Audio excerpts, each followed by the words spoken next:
On a stormy night in November, a terrified woman named Clara Mitchell did the unthinkable.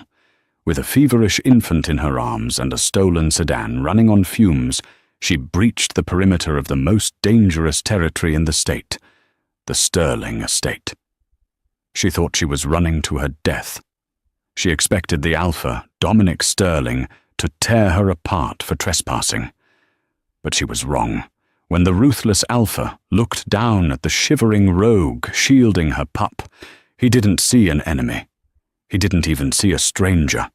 His wolf roared a single command that would change the fate of his entire pack: mine. This is the true story of how a rogue Omega became the queen of the iron-fisted Sterling pack in a single heartbeat.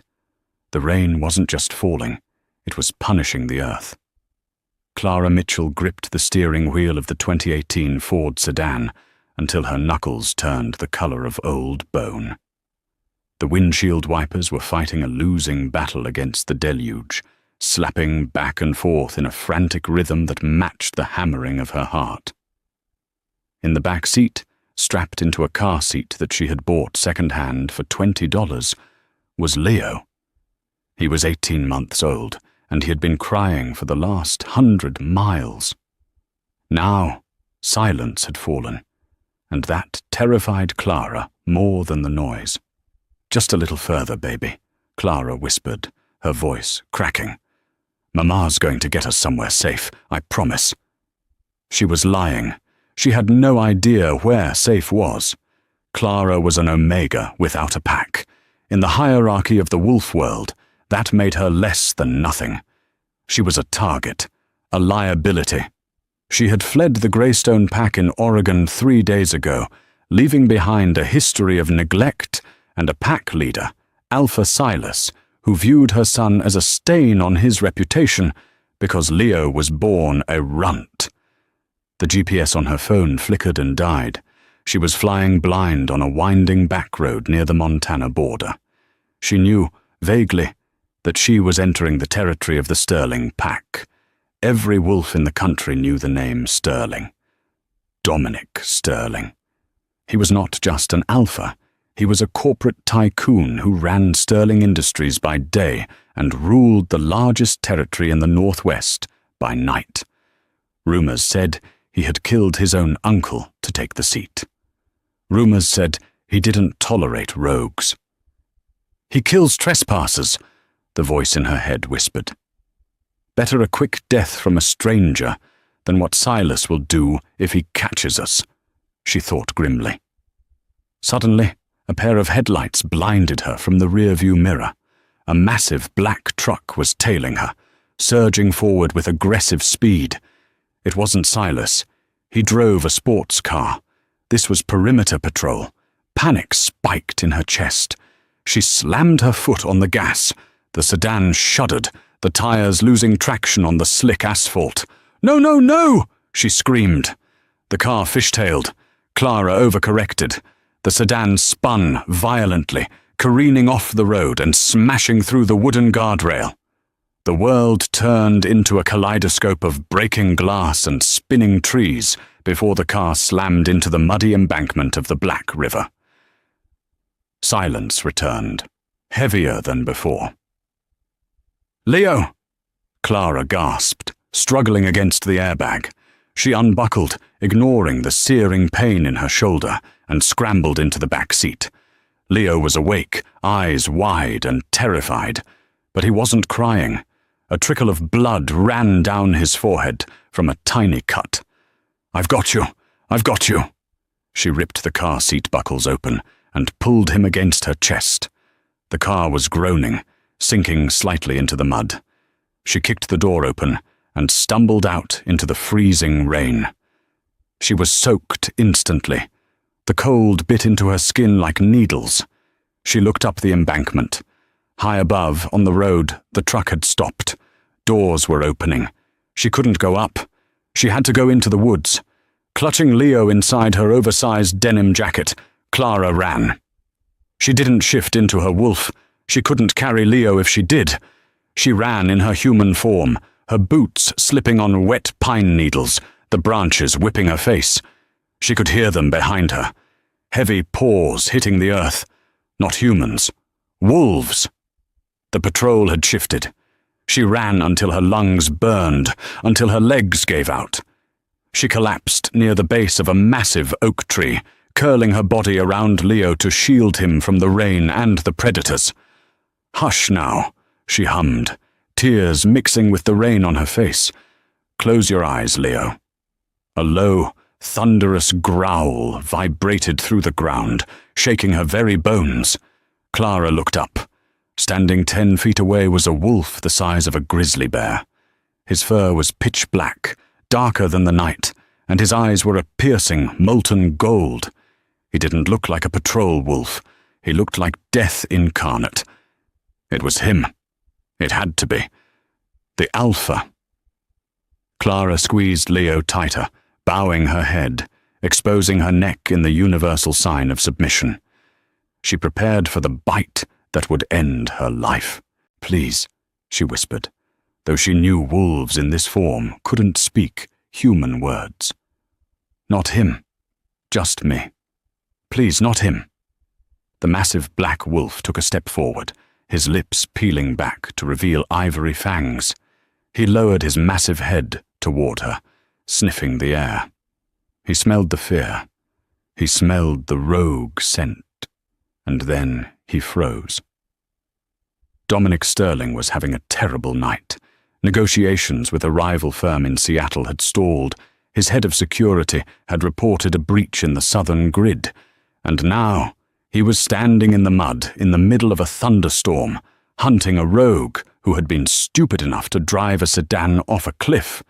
He had shifted into his wolf, Titan, to track the scent quickly and end the threat. His territory was a sanctuary for his pack, a fortress. He did not allow variables. He did not allow weaknesses. His beta, a grey wolf named Kale, flanked him to the left. Kale sent a mind-link message. "Found the car. Empty. Scent leads north. It's a female. Distressed." "I have her," Dominic growled back through the link. He saw the figure huddled under the oak tree. Small, fragile, trembling so violently it was pathetic. Dominic felt nothing but cold irritation.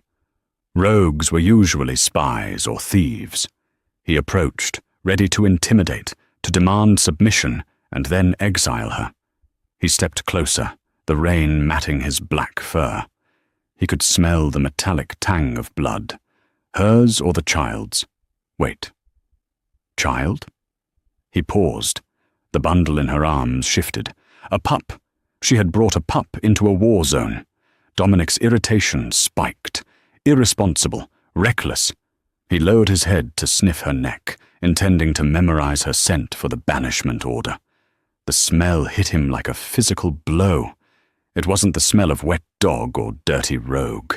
It was vanilla, wild honey, and something electric, like ozone before a lightning strike. Titan, his wolf, who had been silent and predatory a moment ago, suddenly slammed against the walls of Dominic's mind. Mate. The word didn't just appear, it exploded. It drowned out the sound of the rain. It drowned out Dominic's logic. Mate, Luna, puppy. Dominic staggered back a step, his massive paws slipping in the mud. He shook his head, trying to clear the fog. Impossible.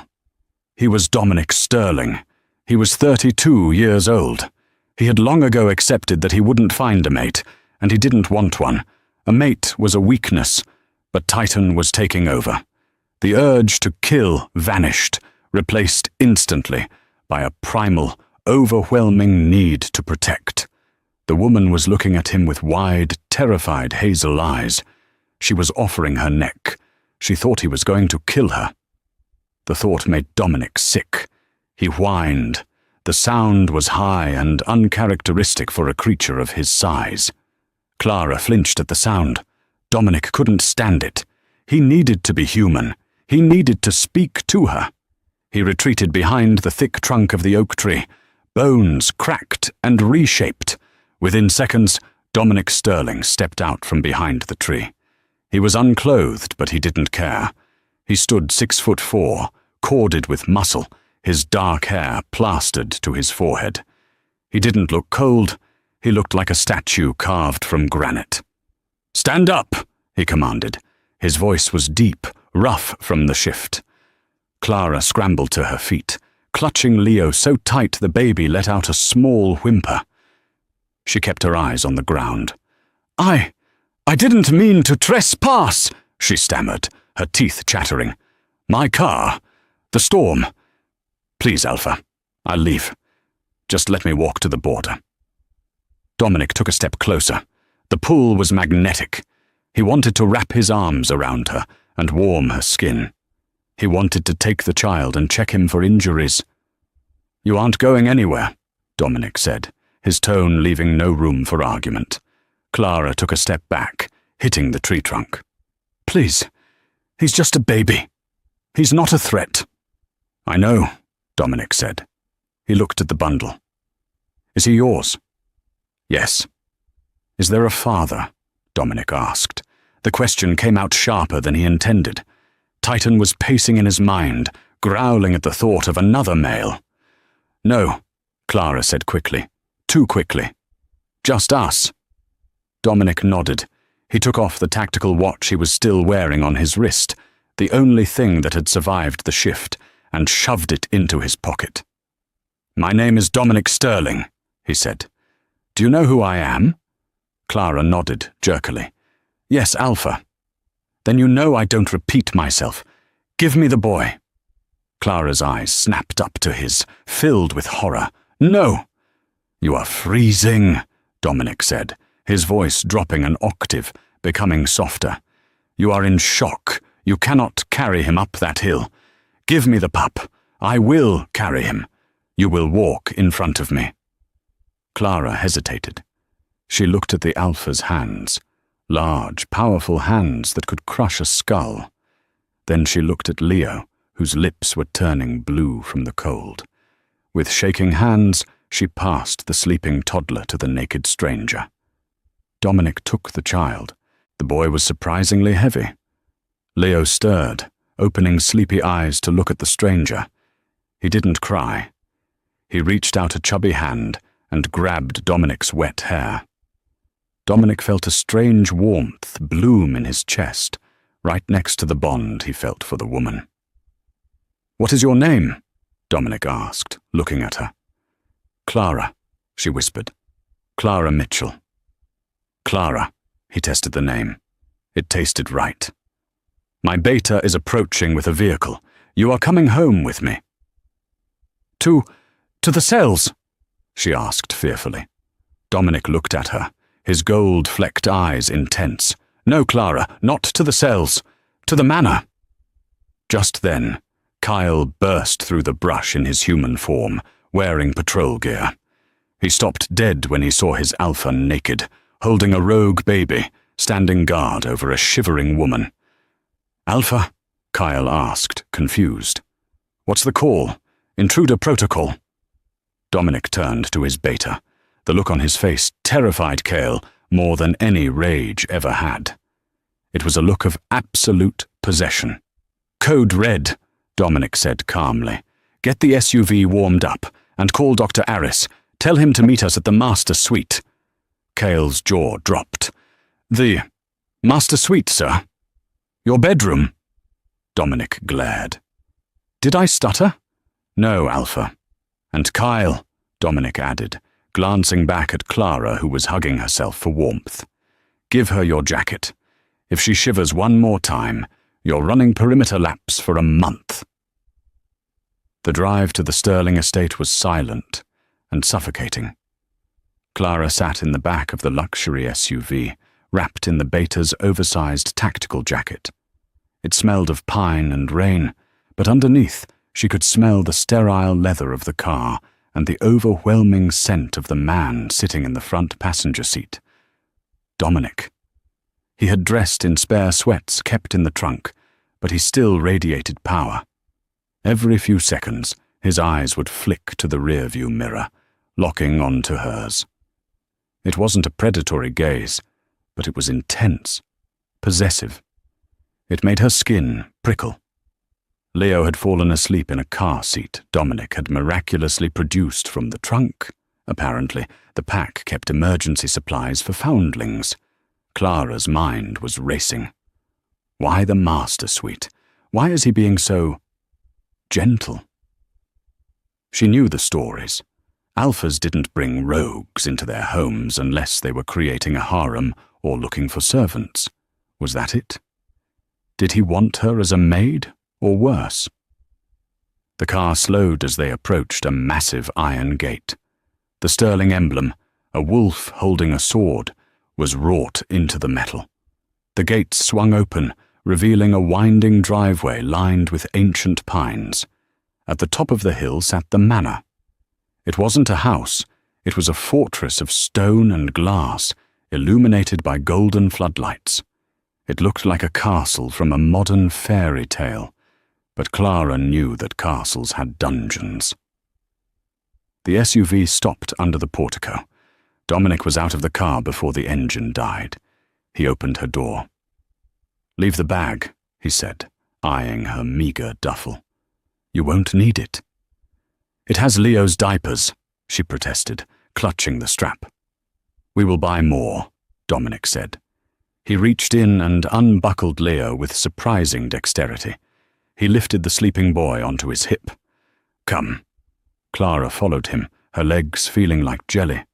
They walked into a grand foyer with marble floors and a chandelier that looked like cascading diamonds. Standing in the center of the room was a woman. She was tall, blonde, and beautiful in a sharp, icy way. She wore a silk blouse and tailored trousers. She smelled of expensive perfume and irritation.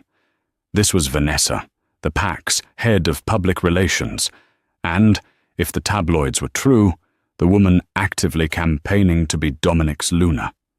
Vanessa's eyes widened when she saw Dominic holding a dirty, sleeping baby. Her gaze then snapped to Clara, taking in her muddy boots, the beta's jacket, and the matted hair. "Dominic." Vanessa stepped forward, her heels clicking on the marble. "What is this? Security said you caught an intruder. Why is she in the foyer, and whose child is that?" "Her name is Clara," Dominic said, his voice flat. He didn't stop walking. "She is a guest."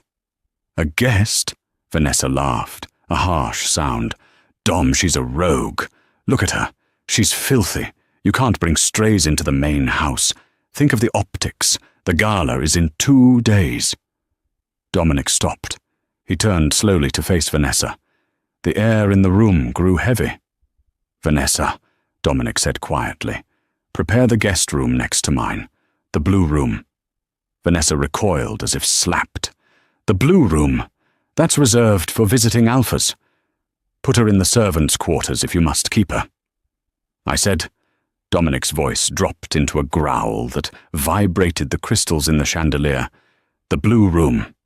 And get the chef to prepare warm broth and soft foods for the child. Now." Vanessa paled. She looked at Clara with pure venom. "Yes, Alpha." She turned and marched away, pulling her phone out as she went. Clara knew that look. Vanessa was going to call someone. Trouble was coming. Dominic led Clara up the sweeping staircase. "Ignore her. She forgets her place." "She's your mate?" Clara asked, her voice trembling. Dominic stopped on the landing. He turned to her, his face inches from hers. He reached out, his thumb grazing her cheekbone, wiping away a smear of mud. The touch sent a jolt of electricity through Clara that nearly made her knees buckle. "No," Dominic whispered roughly. "She is not my mate." He leaned in, inhaling her scent again. "You are safe here, Clara. No one will touch you or the boy. I swear it on my wolf." Clara stared at him. An alpha swearing on his wolf to a rogue? It was unheard of. They reached the top of the stairs and walked down a long corridor. Dominic opened a set of double doors. The room was larger than Clara's entire apartment back in Oregon. A king-sized bed with blue velvet bedding, a fireplace that was already crackling with warmth, and a wall of windows overlooking the stormy forest. "The bathroom is through there," Dominic pointed. "There are fresh robes. Dr. Aris will be here in 10 minutes to check the boy." He placed Leo gently in the center of the massive bed. Leo curled up instantly into the velvet. Clara stood awkwardly by the door. "Alpha Sterling, why are you doing this? What do you want from me?" Dominic looked at her. He wanted to tell her. He wanted to say, "Because you are mine. Because I have waited a lifetime for you." But he saw how fragile she was. If he told her now, she would think he was claiming her as property. She would run, and he couldn't chase her again. It would break her. "I am simply doing my duty," Dominic lied smoothly. "The Sterling pack protects the vulnerable. Rest. We will talk in the morning." He turned and left, closing the heavy oak door with a soft click. As soon as the door latched, Clara rushed to the lock and twisted it. She backed away, sliding down the wall until she hit the floor. She buried her face in her hands. She was warm, she was dry. Leo was safe. But she was in the heart of the most powerful pack in the country, and the Alpha looked at her like he wanted to devour her whole. And the worst part? When he touched her cheek, her own inner wolf, which had been dormant and silent for years due to trauma, had stirred. It had whispered a single word back to her. Home. The knock on the door was gentle, but Clara flinched as if it were a gunshot. She was sitting on the edge of the bed, watching Leo's chest rise and fall in the deep sleep of exhaustion. "Come in," she whispered, smoothing her wet hair. The door opened, revealing a short, balding man with kind eyes and a medical bag. Behind him, looming like a shadow in the hallway, was Dominic. He had changed into a dark grey t-shirt and jeans, but the casual clothes did nothing to diminish the terrifying aura of power that clung to him. "I am Dr. Aris," the man said softly. "Alpha Sterling tells me you and the little one had a rough landing."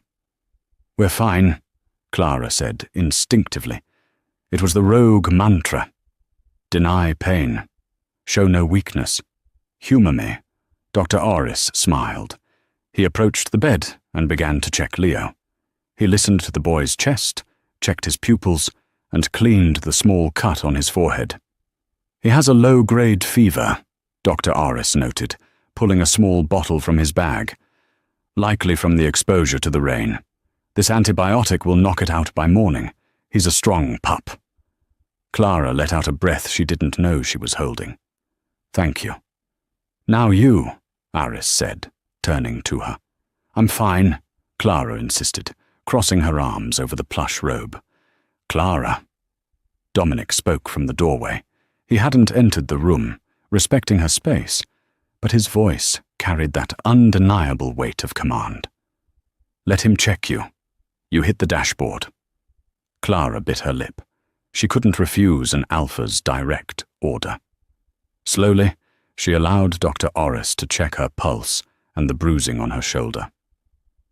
"I need to check your back," Dr. Aris said, "to make sure there's no spinal damage from the impact." Clara froze. "No, my back is fine." "Ms. Mitchell, please." Clara looked at Dominic. He was watching her intensely. If she refused, it would look suspicious.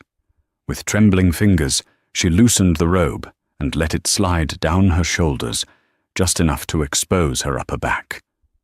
The room went dead silent. It wasn't just the fresh purple bruise from the car accident. Crisscrossing her pale skin were lines of silver and white, old scars, lash marks. Some were faded from years ago. Others looked only a few months old. A low, vibrating sound filled the room. It sounded like a generator failing or a distant earthquake. Clara pulled the robe up quickly, her face burning with shame. She looked at the door. Dominic's eyes had shifted. The human hazel was gone, replaced by glowing, predatory gold. His hands were clenched into fists so tight his knuckles were white. The growl was coming from him. "Who?" Dominic asked. The word was barely a whisper, but it carried enough rage to level a city. "It doesn't matter," Clara said, her voice shaking. "It's in the past." "It matters." Dominic stepped into the room. The air pressure seemed to drop. "Was it the father?" "No," Clara said quickly. "No, just pack discipline from before." "Discipline?" Dominic snarled. "That is torture. That is what we do to traitors, not Omegas."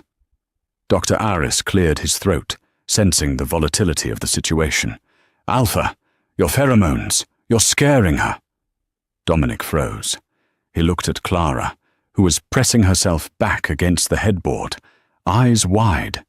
He closed his eyes, taking a deep breath, forcing Titan back into the cage of his mind. "I apologize," Dominic said stiffly. He opened his eyes. They were human again, but filled with a profound sorrow. "You are safe here, Clara. No one will ever mark you again. I will tear the throat out of anyone who tries." Clara felt a strange fluttering in her chest. It wasn't fear. It was relief. No one had ever been angry for her. Usually they were angry at her. "You have some bruised ribs," Dr. Aris said, trying to normalize the atmosphere. "And mild hypothermia. I'll leave some pain medication. Rest is the only cure." The doctor packed his bag quickly. As he walked past Dominic, he paused and whispered something too low for Clara's human ears to catch. "She is your mate, isn't she, Dom? I see the way you look at her." Dominic didn't look at the doctor. He just gave a barely perceptible nod. "She's broken, Dom," Aris whispered back. "Be careful. If you push too hard, she'll shatter." Dr. Oris left. Dominic lingered by the door. "Sleep," he said. "There is a guard at the end of the hall. His name is Ben. If you need anything at all, open the door and tell him. He will get me." "Why?" Clara asked again, the question escaping her before she could stop it. "Why are you helping a rogue?" Dominic looked at her for a long moment. The storm outside lashed against the windows, but inside it was warm. "Because," Dominic said, his voice dropping to that rough, intimate timbre that made her toes curl. "My wolf seems to think you're important. And he's rarely wrong." He closed the door. Clara stared at the wood grain. She touched her chest. Her heart was racing, not from the adrenaline of the crash, but from the memory of his golden eyes. She crawled into the bed next to Leo, pulling the heavy duvet up to her chin. For the first time in 3 years, she didn't sleep with one eye open. The sun streaming through the floor-to-ceiling windows was blinding. Clara woke with a start, disoriented by the luxury around her. The blue velvet, the high ceilings, the smell of lavender and fresh linen. Memory crashed back in. The accident. The Alpha. Dominic. Leo was sitting up next to her, babbling happily at a dust mote floating in the sunbeam. His fever was gone. "Mama!" he squealed, bouncing on the mattress. "Hey, Bug!" Clara smiled, pulling him into a hug. "You hungry?" "Hungry," Leo confirmed.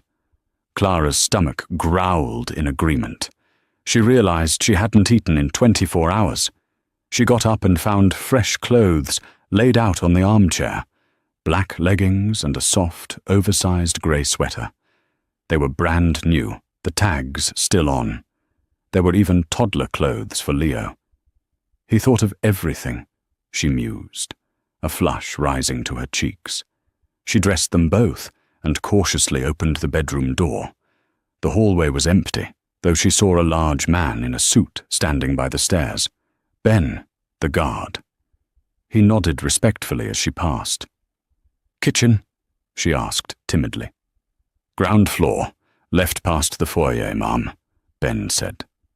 Clara carried Leo down the grand staircase. The house was quiet, likely because it was mid-morning on a weekday. She found the kitchen easily. It was a massive, industrial-style space with stainless steel appliances and a marble island the size of a small car. But it wasn't empty.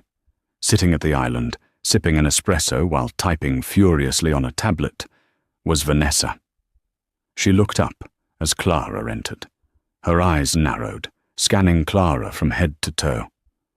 "So," Vanessa said, her voice dripping with false sweetness, "the stray is awake." Clara held Leo tighter. "Good morning. I was just looking for some milk for my son." Vanessa sighed and tapped a manicured nail on the granite counter. "Let's cut the act, shall we? I know what you're doing." "I don't know what you mean," Clara said. "Oh, please. You're a rogue with a sob story and a bastard child. You saw a rich, powerful alpha and decided to play the damsel in distress." Vanessa stood up and walked over to her purse. She pulled out a checkbook. "Dominic has a savior complex," Vanessa said, scribbling on a check. "He likes broken things, but he gets bored easily. And frankly, having a rogue in the house is embarrassing for him. We have a reputation to maintain." She ripped the check out and slid it across the island. $10,000, Vanessa said. "Enough to get you to Canada, set you up in a nice little apartment. Far away from here." Clara looked at the check. It was more money than she had ever seen. It was freedom. "Take it," Vanessa urged, "because if you stay, I will make your life a living hell, and eventually Dominic will realize you're just a liability. Do you really want your son to watch you get thrown out like garbage?" Clara's hand hovered over the check. The fear of Alpha Silas finding her was real. With this money, she could disappear. Clara started. "She doesn't want your money, Vanessa." The voice came from the doorway leading to the garden. Dominic stood there, leaning against the frame. He was wearing a dark blue suit, looking every inch the corporate king, but his eyes were cold, ice cold. Vanessa jumped. "Dom, I was just helping her. She has no resources. I thought it would be kind to help her get settled." "By bribing her to leave my territory?" Dominic walked into the room. He didn't look at Vanessa. He walked straight to Clara. He reached out and took the check from the counter. He didn't tear it up. He simply crumpled it in his fist and tossed it into the trash can as if it were a used tissue. "Clara is not leaving," Dominic said calmly. "Dom, be reasonable," Vanessa snapped, losing her composure. "The annual charity gala is tomorrow night. The entire PAC council will be there. The investors. The press. You can't have a rogue living in the master hall while we're hosting the elite. It's a scandal." Dominic turned to Vanessa slowly. "You're right. It would be odd for her to be hiding in the room." He turned back to Clara. His gaze softened, the ice melting into that liquid gold warmth. "That is why she will be attending the gala with me." Clara gasped. "What?" "No. Alpha, I can't. I don't have a dress. I don't know how to act in high society. I'm just an Omega." "You are my guest," Dominic corrected, "and you will be by my side." "This is insanity," Vanessa shrieked. "She's a nobody. You're going to bring a stray to the biggest event of the year? Over me?" Dominic stepped closer to Vanessa, his voice dropping to a dangerous whisper. "Careful, Vanessa. You work for me. You do not own me. And if you ever speak to her or her son with disrespect again, you won't just lose your job. You will lose your tongue." Vanessa turned pale. She grabbed her purse and stormed out of the kitchen, her heels clacking violently against the floor. Silence returned to the kitchen. "You didn't have to do that," Clara whispered, looking down at Leo, who was oblivious to the tension, chewing on his own fist. "I wanted to," Dominic said. He reached out and gently touched Leo's hair, then let his hand brush against Clara's arm. The sparks were stronger today, harder to ignore. "But the gala," Clara said anxiously. "I'll humiliate you." "Clara," Dominic said, forcing her to look at him. "Do you trust me? I barely know you." "True," Dominic smiled, a rare, genuine smile that transformed his face. "But do you trust that I can keep you safe?" Clara thought about the way he had held Leo in the rain, the way he had stood between her and the doctor, the way he had just shut down Vanessa. "Yes," she admitted. "I think I do." "Good," Dominic said. "Then leave the details to me. Tonight, you rest. Tomorrow, you shine." He turned to leave, but stopped at the door. "Oh, and Clara." "Yes, Alpha?" "Stop calling me Alpha. My name is Dominic." The Sterling Foundation Gala was the social event of the Pacific Northwest. Held in the grand ballroom of the Fairmont Olympic Hotel in Seattle, it was a convergence of human wealth and werewolf power. Clara stood in front of the floor-length mirror in the master suite, hardly recognizing the woman staring back. A team of stylists, flown in from Los Angeles by Dominic, had spent 3 hours working on her. Her hair, usually a messy knot, now cascaded in soft, glossy waves down her back. Her makeup was subtle, but highlighted the hazel in her eyes, making them look like polished amber. But it was the dress that stole the breath from her lungs. It was a custom Vera Wang gown, silk chiffon in a deep midnight blue that matched the sterling pack colors. It hugged her curves modestly but alluringly, with a slit that allowed for movement. Around her neck sat a diamond solitaire pendant, simple, but likely worth more than her entire life's earnings. "You look breathtaking," a deep voice rumbled from the doorway. Clara turned. Dominic stood there, adjusting the cuffs of his Tom Ford tuxedo. He looked devastating. The stark black and white of the suit contrasted sharply with his tanned skin and the predatory gold flecks in his eyes. "I feel like an imposter," Clara admitted, her hands trembling slightly as she smoothed the silk. "Dominic, everyone there knows who I am, or they'll smell the rogue on me." Dominic walked over to her. He didn't stop until he was standing directly behind her, their eyes meeting in the mirror. He placed his hands on her bare shoulders. His skin was hot. "They will not smell a rogue," Dominic said, his voice low and fierce. "I have scented you." Clara's breath hitched. He had. Earlier, before the stylists arrived, he had rubbed his wrists against her neck. A subtle claim that masked her scent with his own heavy wood smoke and rain aroma. To any wolf in that room, she would smell like the alpha of the Sterling pack. "And as for who you are," Dominic continued, leaning down to whisper against her ear, "tonight you are not Clara the refugee. You are the woman who holds the alpha's attention. That makes you the most powerful person in the room." He offered her his arm. "Shall we?" The drive to the hotel was a blur of city lights, seen through the tinted windows of the Rolls-Royce Phantom.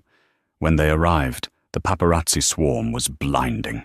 Flashes popped like strobe lights. "Mr. Sterling, over here. Dominic, who is the mystery woman? Is it true Sterling Industries is merging with the Asian markets?" Dominic ignored them all. He guided Clara through the gauntlet, with a hand firmly on the small of her back, a physical shield against the chaos. Inside, the ballroom was a sea of champagne, velvet, and hushed conversations.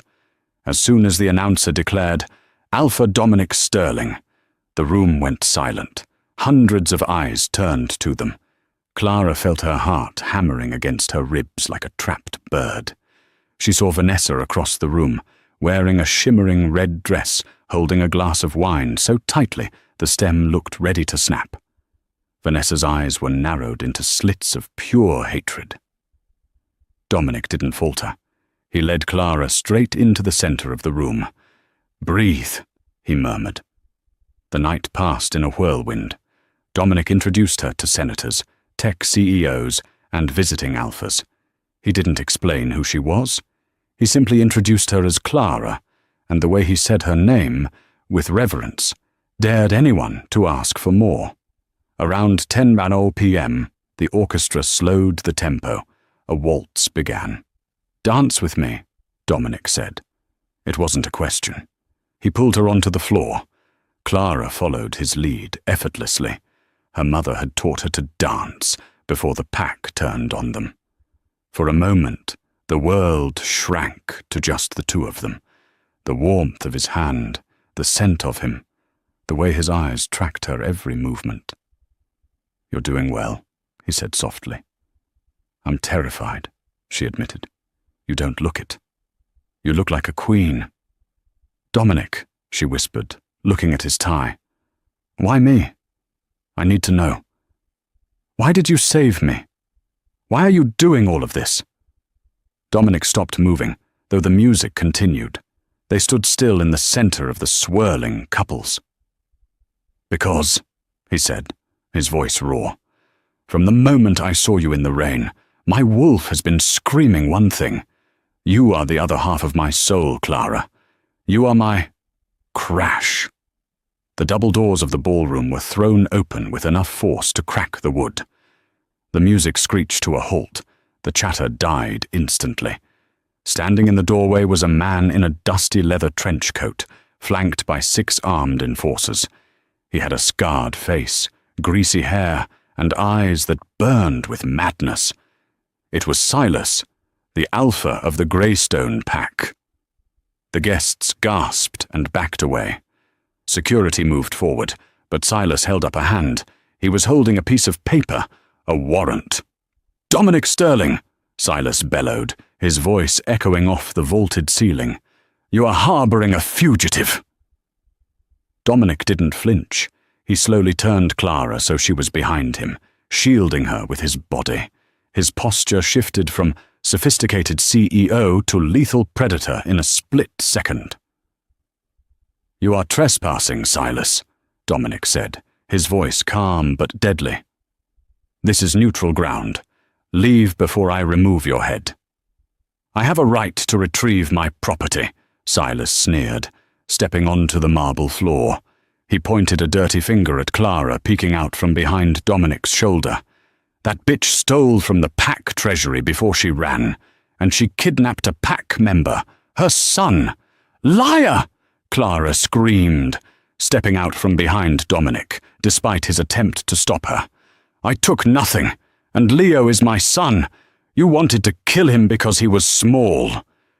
"He is pack property," Silas roared, "and you are a thief. By the laws of the council, Sterling, you must hand her over, or you declare war on Greystone." The room held its breath. This was it. A political nightmare. If Dominic refused, he violated the ancient treaties. If he handed her over, he condemned her to death. Vanessa stepped forward from the crowd, a smug smile on her face. "Dominic," she said loudly, "don't be foolish. She's just a rogue. Hand her over and let's get back to the party. The investors are watching." Dominic looked at Vanessa, then at Silas. He looked at the warrant, then at the terrified woman trembling beside him. He began to laugh. It was a dark, terrifying sound. "War?" Dominic asked. He reached up and loosened his tie, tossing it to the floor. "You think I care about your petty treaties, Silas?" Dominic's eyes began to glow. His canines extended. "You want her?" Dominic growled, the sound vibrating through the floorboards.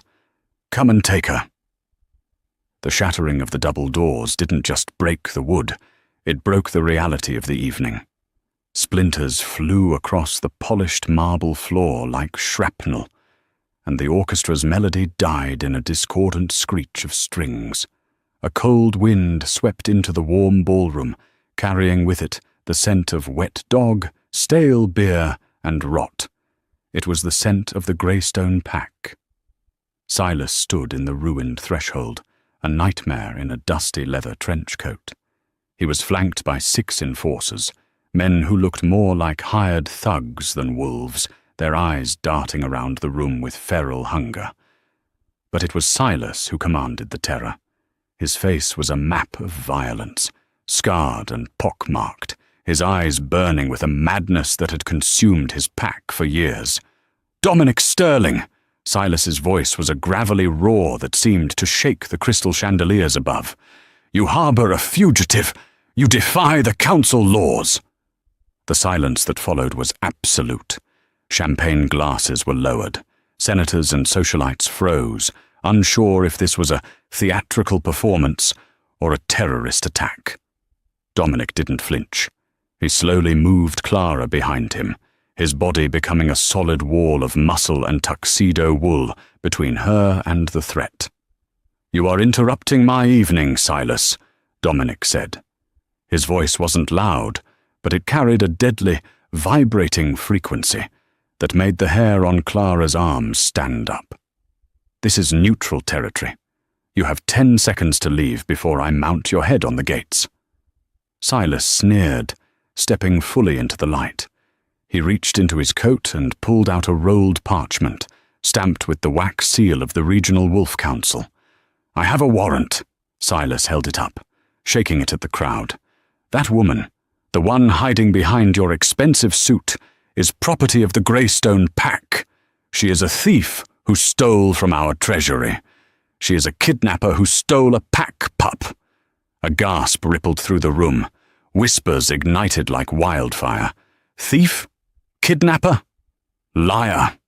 The scream tore from Clara's throat before she could stop it. She stepped out from behind Dominic's protection, her hands trembling not with fear, but with a sudden, blinding rage. "I stole nothing, and Leo is my son. You wanted to kill him because he was a runt. You sentenced an infant to death." Silas's eyes locked onto her. "He is pack property, and you, 384, are a runaway bitch." He used her old tag number, a cruel reminder that to him, she was cattle. "Sterling, hand her over, or by the ancient laws I declare a blood feud on your house." The threat hung heavy in the air. A blood feud meant war. It meant the Sterling business empire would crumble under attacks, their territory would be besieged, and lives would be lost. Vanessa, standing near the buffet table, saw her opportunity. She stepped forward, her red dress shimmering under the lights, her face twisted in a mask of desperate pragmatism. "Dominic, for God's sake, be rational!" Vanessa shouted, her voice shrill. "Look at the investors, look at the press. You are going to risk the entire Sterling legacy for a rogue. She's a criminal. Give him the girl and let's finish the gala." Clara felt a cold stone drop in her stomach. She looked at Dominic's back. He stood motionless. The logic was on Vanessa's side. One woman wasn't worth a war. Dominic turned his head slightly, looking at Vanessa with eyes that had lost all trace of humanity. "You are fired, Vanessa," he said, his tone devoid of emotion. "Get out of my sight before I mistake you for the enemy." He turned back to Silas, loosening his silk tie and letting it fall to the floor. He unbuttoned his tuxedo jacket and shrugged it off, revealing the white shirt underneath that strained against his flexing muscles. "A blood feud?" Dominic asked softly. A dark, terrifying smile spread across his face. "I accept." "Kill them all!" Silas shrieked. The ballroom exploded into violence. Silas's 6 enforcers shifted mid-stride. The sound of tearing fabric and cracking bone filled the room as men became wolves, mangled, grey beasts foaming at the mouth. They charged. "Cale, secure the guests!" Dominic roared. From the balconies, the Sterling security team leaped into the fray. Kyle, a massive timber wolf, collided with 2 Greystone enforcers in midair, a blur of fur and teeth. Tables were overturned, sending crystal and china crashing to the floor. The human guests screamed, stampeding toward the exits in a blind panic. Silas didn't shift immediately. He pulled a serrated hunting knife from his belt and lunged at Dominic. Dominic caught Silas's wrist with blinding speed. He twisted, snapping the bone with a sickening crunch. Silas howled, dropping the knife, but he used the momentum to headbutt Dominic, slamming his forehead into Dominic's nose. Blood sprayed across Dominic's white shirt. "Clara, run!" Dominic shouted, shoving Silas backward with a kick to the chest. But Clara couldn't run. 2 of the Greystone wolves had flanked the skirmish. They weren't interested in the alpha fight. They had their orders. "Get the girl." They circled her, growling low in their throats. Clara backed up against the stage, her heels slipping on the spilled champagne. She looked around for a weapon. Her eyes landed on a heavy, silver candelabra on a nearby banquet table. As the first wolf leaped, jaws snapping for her throat, Clara didn't freeze. She channeled every ounce of fear and anger from the last 3 years into her swing. Clang! The heavy silver base connected with the wolf's skull. The beast yelped, crashing to the floor, stunned. The second wolf hesitated, surprised by the prey's bite, but then it snarled, crouching to spring. Dominic saw it. He saw the wolf preparing to tear into his mate. Something inside him snapped.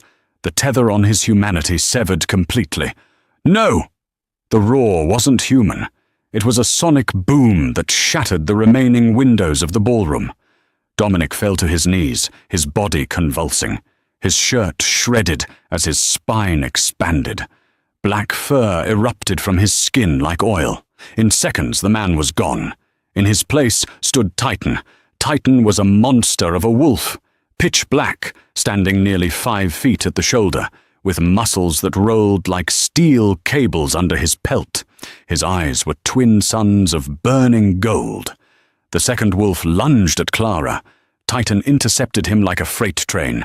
He caught the grey wolf in his massive jaws, shook him once with bone-breaking force, and tossed him across the room like a rag doll. The wolf hit the far wall and didn't move. Titan turned, placing himself over Clara. He let out a low, rumbling growl that vibrated through the floorboards, a warning to every living thing in the room. Touch her, and die. Silas, now shifted into a large, scarred brown wolf, charged Titan from behind. He sank his teeth into Titan's flank. Titan roared in pain, but spun with impossible agility. He slammed his body into Silas, knocking the brown wolf off his feet.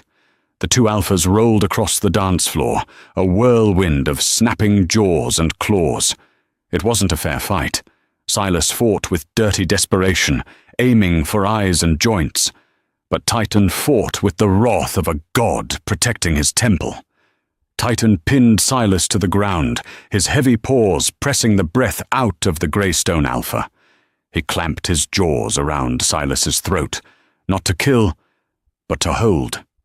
He applied pressure, just enough to let Silas know that death was a millimeter away. Silas whimpered. He went limp.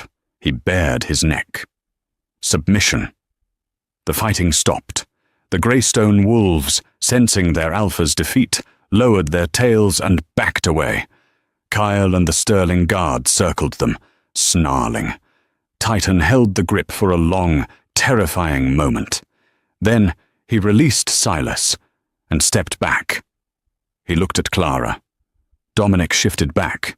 He stood amidst the wreckage, naked, his body heaving with exertion, blood, both his and Silas's, streaking his skin. He didn't care about his nudity. He didn't care about the cameras flashing in the distance from the brave reporters who had stayed. He walked over to Clara. She was trembling now, the adrenaline fading, leaving her shaking with the aftershocks. She dropped the bent candelabra. "Dominic," she whispered. Someone threw a tablecloth to Dominic. He wrapped it around his waist and turned to face the room. He walked over to where Silas lay, now shifted back into a broken, gasping human form. Dominic looked down at him with cold contempt. Then he looked up, his gaze sweeping over the remaining crowd, the press, and the trembling Vanessa. "Let the record show," Dominic announced, his voice hoarse but commanding, "that Alpha Silas attacked a protected guest on neutral ground. He has forfeited his leadership." He turned and reached a hand out to Clara. She stepped over the glass and debris. She took his hand. His grip was iron-strong, warm and reassuring. "Furthermore," Dominic continued, pulling Clara to his side, "this woman is not a fugitive. She is not a rogue. She is Clara Sterling." He paused, letting the name sink in. "She is the Luna of the Sterling pack. She is my mate, and the boy, Leo, is my son, by blood and law. Any insult to them is an insult to me. Any threat to them will be met with death." He looked directly at the cameras. "Is that clear?" Silence stretched, heavy and profound. Then, slowly, Kyle bowed his head. Then the security team. Then the other visiting alphas in the room, recognizing the power shift, bowed their heads in respect. Dominic turned to Clara. The terrifying mask of the alpha fell away, leaving only the man who loved her. He reached up, wiping a speck of blood from her cheek with his thumb. "Are you hurt?" he asked, his voice cracking with worry. "No," Clara said, tears finally spilling over. "I'm okay. You're bleeding." "I don't feel it," he murmured. He pulled her into his arms, burying his face in the crook of her neck, inhaling the scent that had started it all. "It's over, Clara. No one will ever hunt you again." Clara closed her eyes, listening to the steady, powerful beat of his heart against her ear. For the first time in her life, the future wasn't a dark void. It was warm. It was safe. It was him. This story reminds us that sometimes the hardest roads lead to the most beautiful destinations. Clara's journey from a terrified rogue to a powerful Luna proves that strength isn't about physical power. It's about the courage to protect the ones you love. If you enjoyed this story of romance, betrayal, and justice, please hit that like button. It helps us create more stories like this. Don't forget to subscribe and ring the bell so you never miss the next episode of the Alpha series. Share this video with a friend who loves a happy ending. Thanks for watching.